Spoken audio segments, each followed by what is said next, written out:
పరిశుద్ధమైన తండ్రి, నమ్మకమైన నాయన నీకు వందనాలు. స్తోత్రములు చెల్లిస్తా ఉన్నాను. ఇద్దరం ఇట్లాగా ప్రభా ఈ ప్రజల మధ్యలో వాక్యాన్ని పంచుకోవడానికి నాకు ఇచ్చిన తరుణంకై కృతజ్ఞతలు ప్రభా.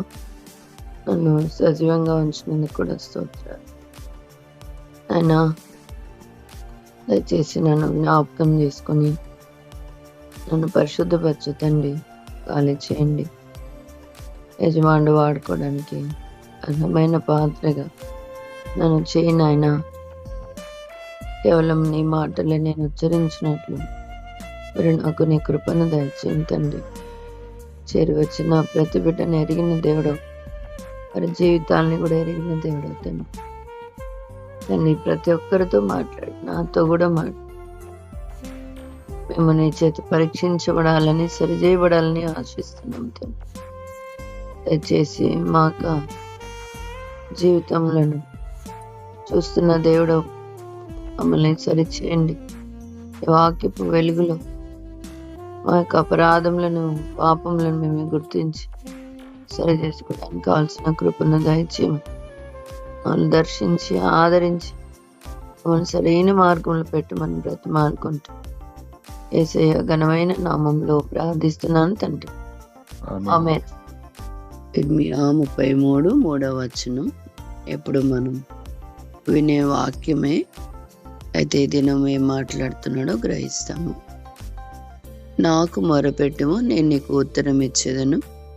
నీవు గ్రహింపలేని గొప్ప సంగతులను, గూఢమైన సంగతులను నీకు తెలియజేతును. నాకు మొరపెట్టుము, నేను నీకు ఉత్తరం ఇచ్చేదను. నీవు గ్రహింపలేని గొప్ప సంగతులను, గూఢమైన సంగతులను నీకు తెలియజేతును. మాట ఎందుకు దేవుడు మనతో మాట్లాడుతూ ఉన్నాడు అని అంటే, దేవుడు చెప్తా ఉన్నాడు, నువ్వు నాకు మొరపెట్టు, నేను నీకు జవాబిస్తాను. ఏం జవాబిస్తాడంట? నీవు గ్రహింపలేని గొప్ప సంగతులను, గూఢమైన సంగతులను నీకు తెలియపరుస్తా. మనం గ్రహించలేనటువంటి గొప్ప సంగతులు, గూఢమైనవి అంటే దాచబడినవి, అర్థం కానివి, వాటన్నిటినీ దేవుడు మనకు తెలియపరిచేవాడుగా ఉంటాడు. మనం ఈ వచనాన్ని ఏదో బైబిల్ గ్రంథంలో గూఢమైన సంగతులు వాటి కొరకు, ఇంకేదో మర్మాలు వాటి కొరకు, ఏదో గొప్ప గొప్ప సంగతుల కొరకు మనం అనుకుంటాం. కానీ గ్రహింపలేని గొప్ప సంగతులు ఇవన్నీ ఎక్కడుంటాయి తెలుసా? మన జీవితంలోనే ఉంటాయి. మనం గ్రహించలేనటువంటి గొప్ప సంగతులు ఉంటాయి. ఎవరో సంగతి పక్కన పెడదాం. మన జీవితంలో ఏమి జరుగుతూ ఉంది, ఎందుకు జరుగుతూ ఉంది, ఏమి చేస్తే ఏమి బాగుపడుతుంది, ఏమి చేస్తే నష్టపోతాం, ఈ సంగతులు చాలు మనకి. ఆ గ్రహింపలేనటువంటి ఆ సంగతులని దేవుడు మనకు తెలియపరుస్తాడు. దేవుడు చాలా మంచివాడు, చాలా సమీపంగా ఉంటాడు. ఇప్పుడు నా జీవితంలో నేను అనేక సంగతులు, దీనికి ఇది అని చెప్తా ఉంటాను కదా. ఏదైనా కానీ సాక్ష్యము రోజులు గడిచే కొద్దీ ఇంకా దాని గురించి అనేక మర్మాలు కూడా తెలియపరుస్తూ ఉంటాడు దేవుడు. ఫస్ట్లో చెప్పిన సాక్ష్యానికి, ఇప్పుడు చెప్పిన సాక్ష్యానికి ఇంకా దాంట్లో ఎదుగుదల ఉంటుంది. ఒకటే మూస వేసినట్టు ఉండదు. దినములు గడిచే కొద్దీ కూడా దేవుడు మనల్ని దర్శించిన రీతి, ఇంకా మర్మాలు మనం తెలుసుకుంటాం, మర్చిపోము. అది పౌలు అంటాడు కదా, నేను ఆకాశం నుండి కలిగిన ఈ దర్శనం నాకు నేను అవిధేయుడను కాదు. అది మన హృదయాల్లో ముద్రించబడి ఉంటుంది. ఆ తొలి దినాల సంగతి ఏ సాక్ష్యమైనా కూడా అదే సాక్ష్యమే. ఒకసారి చెప్పినప్పుడు ఒకలాగుంటుంది, మళ్ళీ ఇంకోసారి చెప్పినప్పుడు ఇంకొంచెం అడిషన్ తగిలి ఉంటుంది. అంటే ఇంకొంచెం చెప్పింటాడు దేవుడు, అంతే. ఇంకొంచెం ఎందుకు ఇలా జరిగింది, ఇదంతా ఎక్కడ ఎవరు చెప్తా ఉన్నారు? ఎవరు చెప్తా ఉన్నారు? మన బోధకుడు అంటే మనకంటే పైనున్న లెక్చరర్లు చెప్పగలరా, బోధకులు చెప్పగలరా, సేవకులు చెప్పగలరా, మనకంటే ఆత్మీయులు చెప్పగలరా, లేకపోతే మన తల్లిదండ్రులు చెప్తారా? ఎవరు మనకి ఇవన్నీ వివరిస్తారు? పరిశుద్ధ ఆత్మదేవుడు. వ్యక్తిగతంగా నువ్వు వెళ్తున్న మార్గం ఎవరికి తెలుసని నీకు బోధిస్తారు. వ్యక్తిగతంగా నువ్వు వెళ్తున్న పరిస్థితులు ఎరిగినవాడు, నీ హృదయంలో ఉన్న పోరాటం ఎరిగినవాడు దేవుడే. ఆయన బోధిస్తాడు నీకు. మనం చదువుకున్న మొదటి మాట ఏంటి? ఇర్మియా గ్రంథం 33:3, నాకు మొరపెట్టుమని నేను నీకు ఉత్తరమిచ్చేదను, నీవు గ్రహింపలేని గొప్ప సంగతులు, గూఢమైన సంగతులు నీకు తెలియజేతును. ఇప్పుడు అపోస్తలుడైన పౌలుకు ఆ వెలుగు అంత సూర్య తేజస్సు కంటే మించింది ఉన్నట్టుగా అప్పుడు గ్రహించలేడు, గాని తర్వాత అప్పుడు గ్రహించలేని సంగతి ఆత్మీయంగా తాను దేవుని దగ్గర మొరపెట్టంగా గ్రహించగలుగుతాను. గూఢమైన సంగతి, గొప్ప సంగతి. ఎవరి సంగతో వద్దులే అమ్మా, మన సంగతులు మనం ఎరుగుదాం. ఏంటి మనం ఎక్కడికి వెళ్తాం, ఏం చేస్తా ఉంది, మన జీవితంలో ఏమి జరుగుతా ఉంది, ఎలాగ మూవ్ అవుతా ఉంది. నేను చెప్పేది ఏంటంటే, ఆయన సమయం ఆయనకి ఇచ్చినప్పుడు ఆయన మన సమయాన్ని మనకిచ్చేవాడుగా ఉంటాడు. చిన్నతనంలో కూడా చెప్తా వచ్చినాను కదా, పిల్లల్ని వదిలి పరిచర్యకి వెళ్ళడం, ఇవన్నీ అమ్మ వాళ్ళు చూసినప్పుడు అరిచేవాళ్ళు అని చెప్తా వచ్చినాను కదా. కానీ అవంతా కూడా వాళ్ళకి ఒక రూపంకి వాళ్ళు రావడానికి అవన్నీ కారణాలు. నేడు దినాన్న పరిచర్యనే మొదలు. ఇంకా మరి నేను క్లియర్గా వాళ్ళకి చెప్పనక్కర్లే, ఈరోజు ఈ పరిచర్య ఉంటుంది, అమ్మ రాదు బయటికి అనేది వాళ్ళకి మైండ్ ఫిక్స్. మళ్ళీ వివరించినక్కర్లే, వాళ్ళకి అలవాటు అయిపోయింటుంది. ఈరోజు మందిరంలో కూడా ఏదైనా మీటింగ్స్ దాని తర్వాత ఏ సంగతి అలాగా వాళ్ళకి అట్లా. అంటే ఎప్పుడు వస్తుంది అది మన పిల్లల్లో అని అంటే, మనం చెప్పనక్కర్లే, మనము మాదిరి చూపిస్తే చాలు, అదంతకు వాళ్ళ జీవితంలో వాళ్ళకు వచ్చేస్తుంది. కాబట్టి మన జీవితంలో మనం గుర్తుపెట్టుకోవాలా, ఇవి గూఢమైన సంగతులే కదా, బయటికి కనబడని సంగతులు. రేపు ఏం జరుగుతుందో నీకు తెలుసా?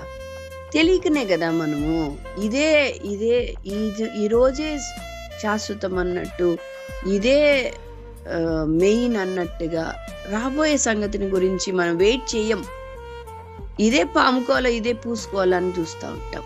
ప్రభుకి ఇవ్వం. ఇది పోతే ఇంకేమవుతుందో అనుకుంటా ఉంటాం. కానీ దీనికంటే శ్రేష్టమైంది మనకు ఇవ్వాలా కదా. ఆయన ఏమంటాడు? శ్రేష్టమైంది ఇస్తాడు. ఏమి ఇచ్చినా కూడా అది పోగొట్టుకుంటాం.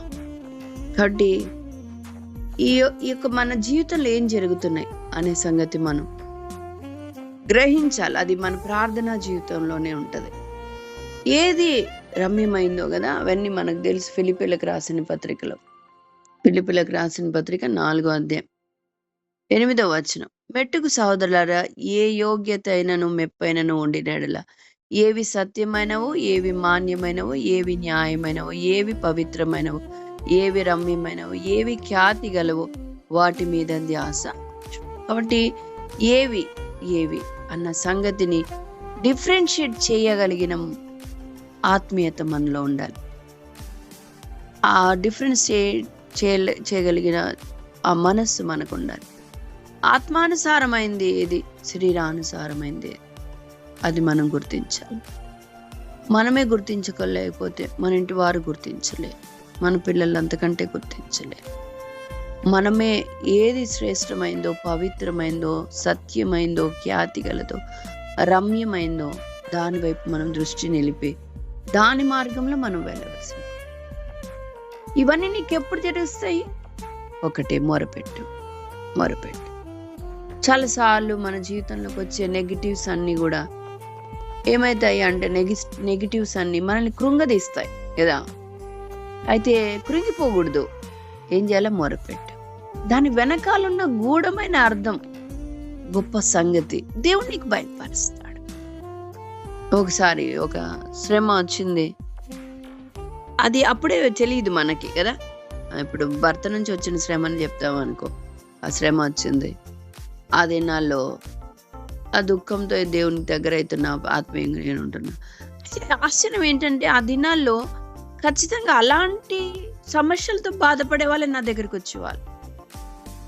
ప్రేయర్ రిక్వెస్ట్ అలాంటి వాళ్ళే వచ్చేవాళ్ళు. ఆశ్చర్యం అనిపించేది. అంటే ఈ శ్రమ వెనకాల ఒక గూఢమైన అర్థం ఉంది.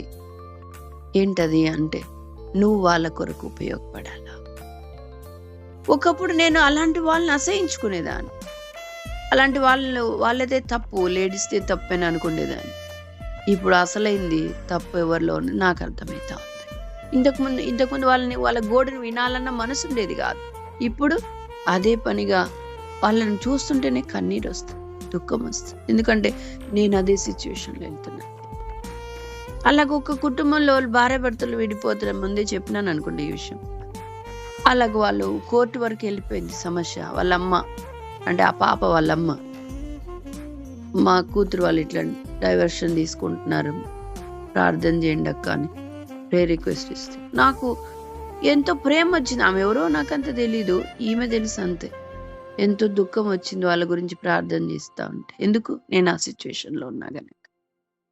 ఆ తర్వాత ప్రార్థన వాళ్ళ కోసం ఉపవాసం ఉండి 3 దినాలు ప్రార్థన చేసినప్పుడు దేవుడు వాళ్ళలో కార్యం జరిగించినాడు. వాళ్ళు తిరిగి సమకూర్చబడినారు. అది అంటే పెద్దలతో సహా అన్ని సంగతులు కూడా జరిగి కోర్టు వరకు కూడా వెళ్ళిపోయింది. ఇంకా త్వరలోనే వాళ్ళకి విడాకులు ఇవ్వబోతుండగా దేవుడు అట్టి కేసును కూడా తిరిగి రివర్స్ చేసి వాళ్ళిద్దరు కలిసేటట్లుగా దేవుడు చేసినాడు. నేటికి వాళ్ళు కూడా ఎట్లా ఉన్నారంటే మన కళ్ళ ముందే భార్యాభర్తలుగా ఉన్నారు. ఎంతో సంతోషం అవుతుంది అది. ఆ దినాన కన్నీటితో చేసిన ప్రార్థనలకి జవాబులు కళ్ళ ముందు కుటుంబాలుగా చూస్తున్నప్పుడు, అది నేను ఒక ఎగ్జాంపుల్ మీకు చెప్పిండే, అలాంటి చాలా ఎగ్జాంపుల్స్ దేవుడు కార్యాలు చేస్తా వచ్చినాడు. కాబట్టి నా శ్రమ, నా కన్నీటికి వెనకల ఒక గూఢమైన అర్థం ఉంది. అది ఏంటంటే అనేకులు కూడా కట్టబడాలి, కుటుంబాలు బాగుపడాలంటే నువ్వు నలగాల, నువ్వు ఆ శ్రమ గుండా వెళ్ళాలి, నువ్వు ఆదరించబడాలా. అలాగ నువ్వు ఇతరులను ఆదరించాలా. దేవుడి చేత నువ్వు ఆదరించబడు, ఆదరణ ఎరిగిన దానివే నువ్వు ఇతరులను ఆదరించు. అలాగా మన జీవితానికి ప్రతిదీ, అది మామూలుగా అయితే ఇవన్నీ సంగతులు మనకు తెలియదు కదా. అందుకే నిదానించు, తొందరగా రియాక్ట్ అయిపోద్దు. ఏ పరిస్థితి నీ జీవితంలోనికి వచ్చినా కూడా దాని వెనకాల ఒక గొప్ప సంగతి ఉంది, నువ్వు గ్రహించలేని సంగతి ఉంది. గనుక నువ్వు కనిపెట్టు, సరి చేసుకో, కనిపెట్టు. ఇప్పుడు ఆల్మైటీ సంగతి ఉంది కదా.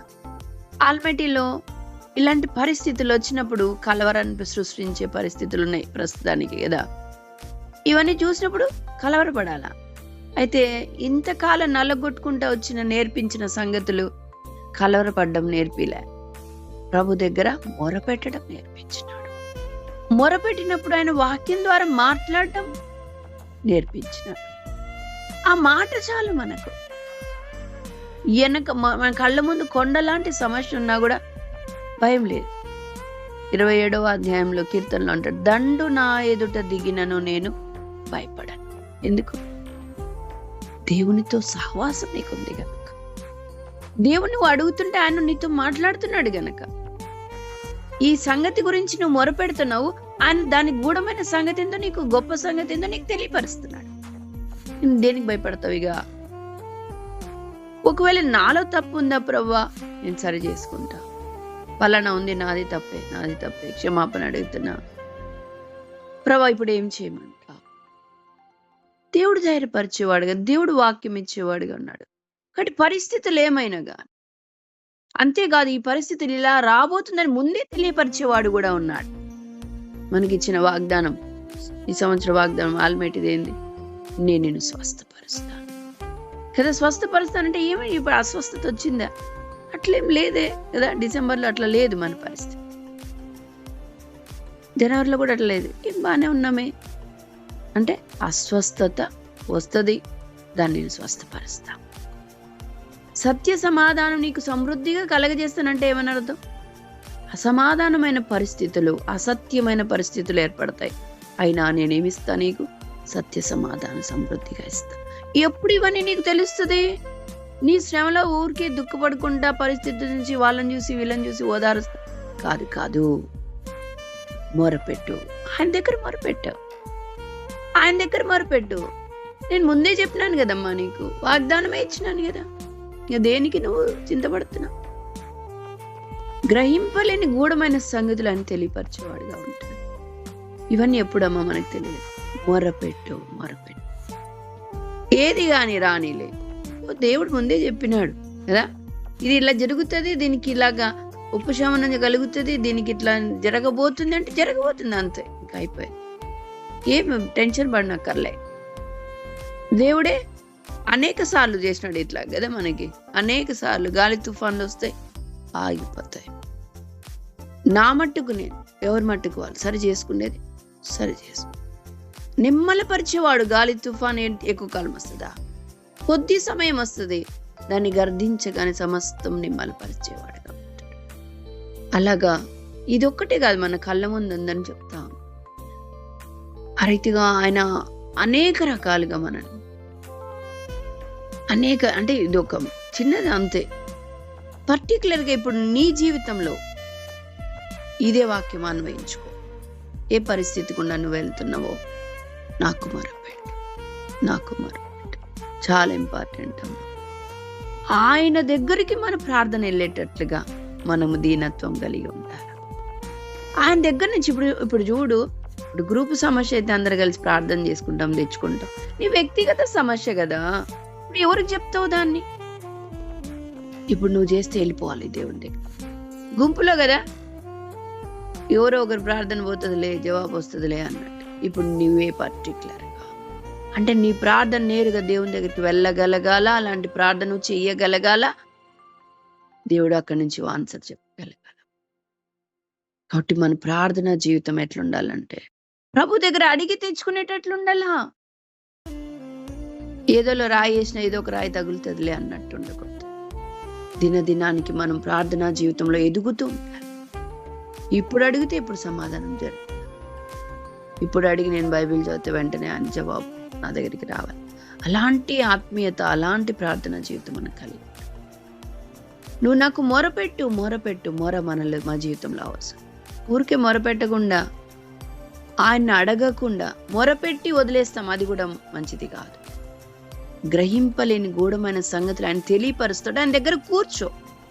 నా మట్టుకైతే ప్రార్థన చేసినాక వాక్యం చదివిన తర్వాతే ఆయన స్వరం వినాలి కదా. నువ్వు స్వరం వినకుండా లేస్తావు ఎందుకు?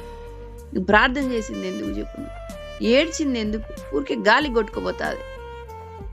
ఆయన ఏదో చెప్తున్నాడు, అది వినో.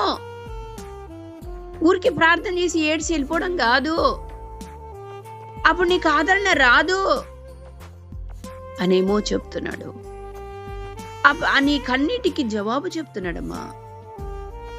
ఆ గూఢమైన సంగతి నీకు తెలియపరుస్తున్నాడు. ఆగి విను, ఆయన సన్నిధిలో కనిపెట్టు, బైబిల్ చదువు. ప్రభువు నీతో మాట్లాడతాడు. మెడిటేషన్ చేయి, దేవుడు తప్పక నీతో మాట్లాడతాడు. నీ సంగతి నువ్వు చూసుకో చాలు. ఆ తర్వాత గ్రూప్ గురించి, అలాగ మన గురించి, మన కూడా సమస్య. ఎందుకు ఇలా నేను మూవ్ అవుతున్నాను? ఎక్కడ ప్రభువా అంటే నేను ఇలా చెప్పడానికి కారణం ఎన్నో పరిస్థితులు కూడా నన్ను తీసుకొని వెళ్ళినాడు కనుక నేను ఇలాగే చెప్పగలుగుతాను. రేపొద్దున మా పిల్లలు కూడా ఫలానా విషయంలో కృంగిపోతున్నప్పుడు, దుఃఖపడుతున్నప్పుడు, వాళ్ళు ఎంతో కృంగపడుతారు. నాకు వెంటనే నా సిచ్యువేషన్ గుర్తొస్తుంది. ఒకప్పుడు నేను ఇట్లుంటే కదా, నేను అది తేలిక తీసుకుంటా. వాళ్ళు అంటే నాకు నెక్స్ట్ తర్వాత ఏం జరగబోతుంది, ఎలాగా ప్రార్థన చేయాలి, ఈ సంగతి ముందే నాకు ఆ రూట్ గుండా తీసుకెళ్ళినాడు కనుక చాలా ఈజీగా సునాయాసంగా వాళ్ళు చెప్తాను. ఏం భయపడొద్దు, నువ్వు ఇలా చెయ్యి, ఇలా చెయ్యి. కాబట్టి మన జీవితంలో కూడా ఎరగాలి, మన జీవితంలో కూడా ఎరగాలి. మన వ్యక్తిగత జీవితంలో అలాగ పర్సనల్గా దేవునితో గడపడం, అమ్మ బైబిల్ చదువుకోవడం, దేవుడినితో మాట్లాడడం, వినడం నేర్చుకోండి. మనం ఏమంటే మనము ఆత్మీయంగా ఉన్నాం, ఎదుటి వాళ్ళు చేసింది మనం చెప్పింది మనం వినం, అది కరెక్ట్ కాదని మనం అనుకుంటాం. అలాంటప్పుడు మనమన్నా దేవునికి సమీపంగా ఉండాలి కదా. ఆత్మీయమైన సంగతులు మనం అర్థం చేసుకునే స్థితిలో ఉండాలి కదా, భౌతికంగా కాదు. భౌతికమైన సంగతులు అర్థం చేసుకోవడానికి మొర అవసరంలే. ఈ లోక జ్ఞానం ఉంటే సెట్. ఆత్మీయమైన సంగతులు అర్థం చేసుకోవాలి. ఎందుకు ఇలా నా జీవితంలో జరుగుతుంది? ఎక్కడ నేను పొరపాటు చేసినా? దీని తర్వాత ఏం జరగబోతుంది నేను ఇలాగే నిర్లక్ష్యంగా ఉంటే? ఎరుగుదాము, అన్నీ ఉన్నాయి, దేవుడు ఉన్నాడు. మనము మోకరించి ఆయన సన్నిధిలో గడపలేక, మొర పెట్టలేక, తెలుసుకోలేకపోతున్నాం. కళ్ళ ముందే కదా ఎన్ని మార్లు గర్దించినా విననొల్లని వాడు. ఇది పాపానికే వర్తించదు. అసలు ప్రార్థన చేయకపోతే పాపము, గుర్తుపెట్టుకోండి. ఆజ్ఞను అతిక్రమిస్తే పాపం అది. ఎన్ని మాలు గర్దించినా లోబడని వాడు అంటే ఎన్ని మాలు గర్దించి ప్రార్థన చేసుకోండి, దేవుని స్వరం వినండి, దాని ప్రకారం పోండి అని చెప్తుంటే కూడా లోబడని వాడు. అది దేనికైనా నువ్వు అన్వయించుకోవచ్చు ఆ వాక్యాన్ని. మరి తిరుగు లేకుండా హఠాత్తుగా వస్తుంది నాశనం.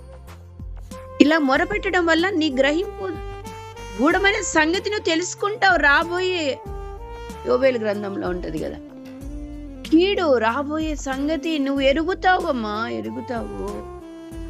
ఊరికే గుడ్డివారుగా ఈ రోజు గడిచిపోతుంది అనుకోబాక. ఈ రోజు దేవుడు శిక్షిస్తున్నాడు, మళ్ళీ శిక్షిస్తున్నాడు. ఎందుకు ఇట్లా జరుగుతుంది? బి అలర్ట్ అంతే. ఇంకా ఇంకొక శిక్ష నీ మీదికి రాక మునిపే ఇప్పుడే ఆయన దగ్గర నువ్వు ఎక్కడ సరి చేసుకోవాలో సరి చేసుకో. ఇంకెక్కువ నష్టానికి, ఇంకొక శత్రువుకి నువ్వు తావీయకూడదు. యోబేలు గ్రంథంలో ఇది కూడా నేను చాలాసార్లు చెప్పిన నేను మీకు. యోబేలు గ్రంథం 2వ అధ్యాయం ఇప్పుడైనను 12వ వచనం, ఇప్పుడైనా మీరు ఉపవాసం ఉండి కన్నీరు విడిచి దుఃఖించు మనఃపూర్వకంగా తిరిగి నా యొద్దకు రండి. దేవుడు ఎన్ని ఛాన్సెస్ ఇస్తాడంటే మన కోసం ఎట్లాగా. ఎందుకంటే మనం ఒక్క మాటకు వినే వాళ్ళం కాదు కదా, ఒక్క మాటకు అర్థం చేసుకునే వాళ్ళం కూడా కాదు. మన గుడ్డిగా మనం ఎట్లా తోస్తే ఎట్లా పోయే రకం మనం. కనుక మనకు అర్థం కావట్లేదు. ఎన్నిసార్లు చెప్తున్నాడు తెలుసా? ఇక్కడ ఉన్న ఇజ్రాయెల్ కూడా అట్లా చెప్పినాడు. ఇప్పుడు భయంకర దానిపైన సిచ్యువేషన్ చదివితే భయంకరంగా ఉంది. కనీసం ఇప్పుడైనా ఉపవాసం ఉండి కన్నీరు విడిచి ప్రార్థన చేయండి అమ్మా. ఎందుకంటున్నాడు 13వ వచనంలో, మీ దేవుడైన యెహోవా కరుణావాత్సల్యతలు గలవాడు, శాంతమూర్తి అమ్మా. నీకు నష్టం కలగజేయాలని కాదు, అనేక సార్లు ఆయన మాట్లాడుతున్నాడు. సరి చేసుకో, అత్యంత కృపగలవాడయండి, తాను ఉద్దేశించిన కీడును చేయక పశ్చాత్తాపపడును గనుక. అంటే ఏమని చేయని ఉద్దేశించినాడు, ఇంకా తప్పదని పరిస్థితులు. అయితే మళ్ళీ పశ్చాత్తాపడాలని కోరుకుంటున్నాడు కూడా ఆయన. అయితే పశ్చాత్తాపడాలంటే నీవు హృదయం జించుకోవాలి, బట్టలు కాదు, పైన సంగతి భక్తి కాదు. నిజంగా నీ హృదయం చినగాల, విరగాలని హృదయము, విరిగి నలిగిన హృదయం రావాలి. ఊకి వేషధారణ పైన కాదు, విరిగిపోవాలి. ఎక్కడ చూసినా విరిగిన హృదయం. అట్లా అయితే ప్రభు పశ్చాత్తాపడి ఆ కీడును దీవెనగా మార్చును. అంటే తను కీడు చేయాలని లేదు, కీడు చేయ ఉద్దేశించినాడు, కరెక్ట్ అది. కానీ పశ్చాత్తాపడాలని కోరుకుంటున్నాడమ్మా. నువ్వు ఆయన పశ్చాత్తాపడేటట్లుగా నువ్వు చేయాలి. అంటే నువ్వు పశ్చాత్తాపడాలని ఎంతో తాపత్రయపడుతున్నాడు. హృదయపూర్వకంగానే కీడు గాని ప్రమాదం ఎవ్వరికి కలగచ్చు. నేను ఇంతకుముందు కూడా ఇదే విషయం నేను ఒక వ్యక్తికి చెప్పాను. వైజాగ్లో ఉన్నప్పుడు ఒక లాయర్ కూతురు, ఆమెకి చాలా బాగాలేకుండా అయిపోయింది. వెన్నెముక టీబీ వచ్చింది అనుకుంటా.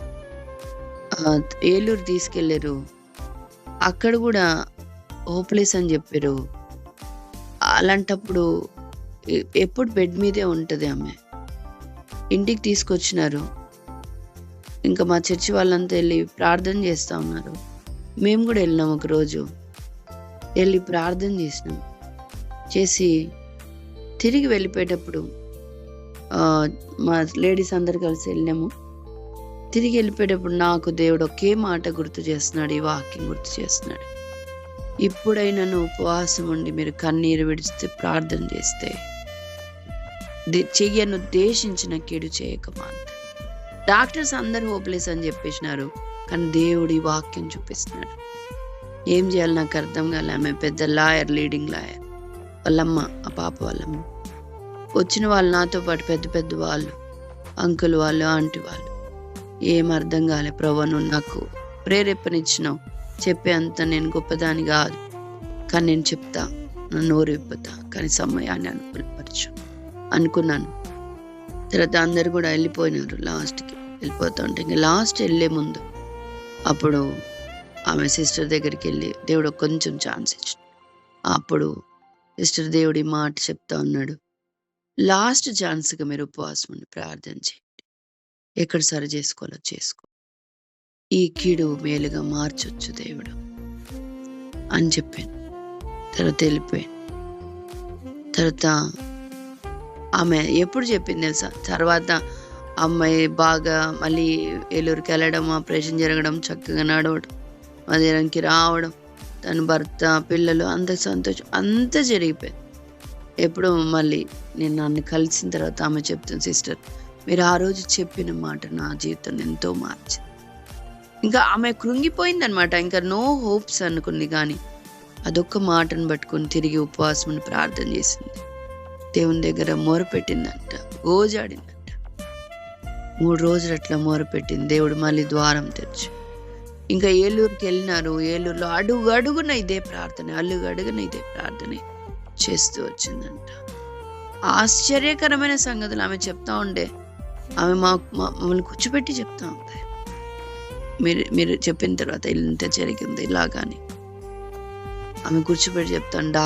రాని డాక్టర్స్ వచ్చినారు, ఇలాగని జరిగి చెప్తా ఉన్నాను. ఎంతో సంతోషం వేస్తుంది. కాబట్టి ఎందుకో ఈ దేవుడు ఈ మాట తీసుకొచ్చినాడు. ఇది నేను తేలిగ్గా త్రోసేయద్దు. అగూఢమైన సంగతులు, మనం గొప్ప గొప్ప ఆశీర్వాదాలు ఇంకేదేదో కాదు. నీ మట్టుకు నీవు ఎందుకు ఈ పరిస్థితి తెలియపరచాలంటే దేవుడు నువ్వు మొరపెట్టు, ఉపవాసం ఉండి కన్నీరు విడిచి అడుగు. మరి ఎక్కువ నష్టానికి వెళ్ళకుండా సరి చేసుకున్నాం. దేవుడి మాటలు మన కొరకే దీవించునుగా. ఆమేన్. దేవా, నాకు మొరపెట్టుము, నీవు గ్రహింపలేని గొప్ప సంగతులను, గూఢమైన సంగతులు నీకు తెలియజేస్తానని ఈ అంశం మీద ప్రభువా మీరు నాతో మాట్లాడుతూ వచ్చిన మాటలకై స్తోత్రాలు చెల్లిస్తున్నాను. దయగల తండ్రి, యాత్రా జీవితంలో మొరపెట్టే విషయంలో నీ పిల్లలతో కలిసి చేస్తున్నాను, కానీ మొరపెడుతున్నాను, కానీ నా యొక్క వ్యక్తిగతంగా నేను వెళ్ళే పరిస్థితుల్లో దేవా మీ సన్నిధిలో యథార్థంగా మీకు లోబడుతూ ప్రభువా ఎంతో మొరపెట్టలేనటువంటి దౌర్భాగ్యురాలిగా నేనుంటున్నాను. ఆ మొరకు ముందుగా నా లోపం ఏమిటో నేను గుర్తించలేకపోతూ వచ్చాను ప్రభువా. అయితే ఈ రాత్రికాల సమయంలో నా ప్రతి ప్రశ్నకు మీరు జవాబును గ్రహించినందుకు స్తోత్రం.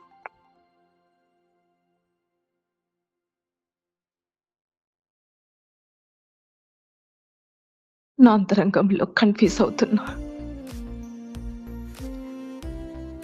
తికమక పడుతున్నా, వేదన పడుతున్నా, ప్రార్థనకు జవాబు దొరకని అంతు చిక్కని ఆలోచనతో నింపబడి ఏం చేయాలో తెలియక నా సమస్యకు పరిష్కారమే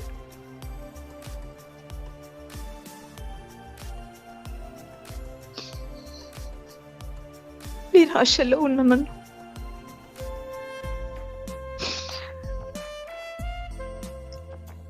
నాకు తెలియపరిచినందుకే వందనములు. నా జీవితంలో నన్ను ప్రేమిస్తున్న దేవుడివి, నేను నష్టపోవడం, నాకు కీడు సంభవించడం ఇవన్నీ కూడా మీకు ఇష్టం లేదు ప్రభువా. మరింత నష్టంలోనికి కూరుకుపోకుండా ఎన్నో పర్యాయములు మాట్లాడుతున్నావు, ఎన్నో పర్యాయములు సూటిగా నన్ను గద్దిస్తున్నావు. సరి చేసుకుంటున్నా. అయితే నా జీవితంలో సమకూర్చబడలేకపోతూ వస్తున్నాను ప్రభువా. దిద్దుబాటు ఉంది, కానీ మరలా తప్పు చేయకుండా దాన్ని పూర్తిగా మానుకోలేకపోతున్నా. అలవాటైపోయింది సరి చేసుకోవడం. సమకూర్చబడమే బహు కష్టముగా మారిపోయింది. దీనికి కారణం ఎన్ని మార్లు గద్దించిన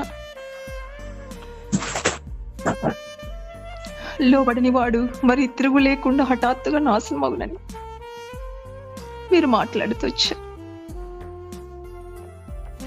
ఇదే నాకు ఆఖరి హెచ్చరికగా మీరు అనుగ్రహిస్తున్నారు. వెళ్ళే పరిస్థితుల్లో నాకు జవాబు ఇదొక్కటే: మీకు లోబడటకు నాకు సహాయం ఇచ్చి. నా జీవితంలో ఉపవాసం అనే వాటికి అర్థం లేకుండా పోయింది.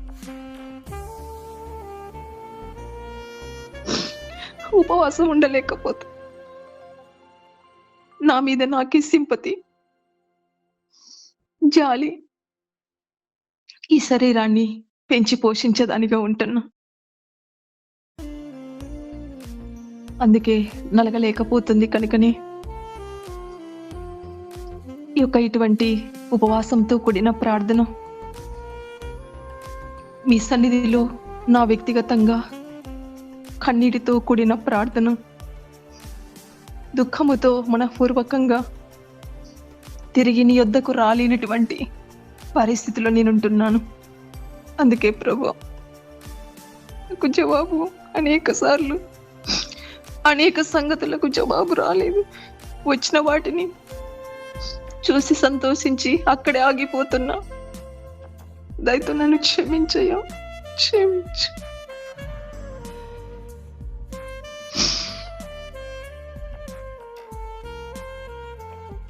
సమాజములో, బంధువర్గంలో, నా జీవితంలో సంభవించే వాటికి ఒక ప్రశ్నగా మిగిలిపోయింది. దానికి ఆన్సర్గా మీరు ఈ సమయంలో మాట్లాడుతూ నన్ను క్షమించు, దయచేసి నన్ను క్షమించు, మీ రక్తంతో కడిగి పరిశుద్ధపరచు. తిరిగి మరలా అదే పొరపాటు చేయకుండానట్లు సహాయము చేయము. ప్రేమగల దేవుడుగా నా పట్ల ఎంతో మీరు ఓర్చుకుంటున్నారయ్యా. దీర్ఘశాంతం చూపుతున్నావు. మీ ఓర్పు సహనాన్ని, మీ శాంతమును ప్రభు పరీక్షించేదానిగా ఉంటున్నా. నన్ను క్షమించి, దయతో నన్ను క్షమించి. నీకు లోబడుటకు, మీ గద్దింపుకు నాయన లోబడి ఆ రీతిగా మీరు కోరుకున్నట్టుగా నేను జీవించగలిగి రాబోయే కీడును తప్పించుకోవడానికి నాకు సహాయం చేయండి. వచ్చిన వాటిలోనే తన మునకలవుతూ అక్కడే ఉంటున్నాను. ఆ వలయంలోని చిక్కుకున్నా. అయితే మరింత కీడు జరగకున్నట్లు ఉపవాసం ఉండమంటున్నా. ఆ ఉపవాస ప్రార్థనకు నాకు సహాయం ఇచ్చి, వ్యక్తిగతంగా నేను ఉపవాసం ఉండటంలో తప్పిపోయినా అటు ప్రార్థనను కోల్పోయాను. ప్రభు నన్ను క్షమించు, దయచేసి నన్ను క్షమించు. అటు ఉపవాస ప్రార్థన నా వ్యక్తిగతంగా కలిగి ఉండట్లు నాకు సహాయం చేయండి. కృప చూపు. ఈ సమయంలో నన్ను క్షమించావని నమ్మి స్తుతిస్తున్నాను. నేను మరింత నష్టపోకుండానట్లు నాకు అనుగ్రహించిన శ్రేష్టమైన దివ్యమైనటువంటి మీ హెచ్చరికలకై వందనములు చెల్లిస్తున్నాను. దయగల ప్రభువా, అలాగూ నేను జీవించడానికి నాకు చేత కాదు. మీ కృపను నాకు మెండుగా అనుగ్రహించు. మీ సహాయమును మెండుగా దయచేయి ప్రభువా. నీ సహాయం లేకపోతే నేను ఆశించిన నా స్వనీతి చేత నేను నడిపించబడిన వ్యర్థమైపోతుంది ప్రభు. మీ మీద ఆధారపడడానికి అనుదినం అనుక్షణము ఈ పరిస్థితుల్లో ప్రభువా చేతగాని దానిగా ఒప్పుకొని మీకు అప్పగించుకొని మీ మీద ఆధారపడుతూ సాగిపోవడానికి రాబోయే కీడును తప్పించబడినట్లుగా నాకు సహాయము చేయమని మీ హస్తాలకు అప్పచెప్పుకుంటూ అలాంటి మొర మీ సన్నిధిలో మొరపెట్టుటకు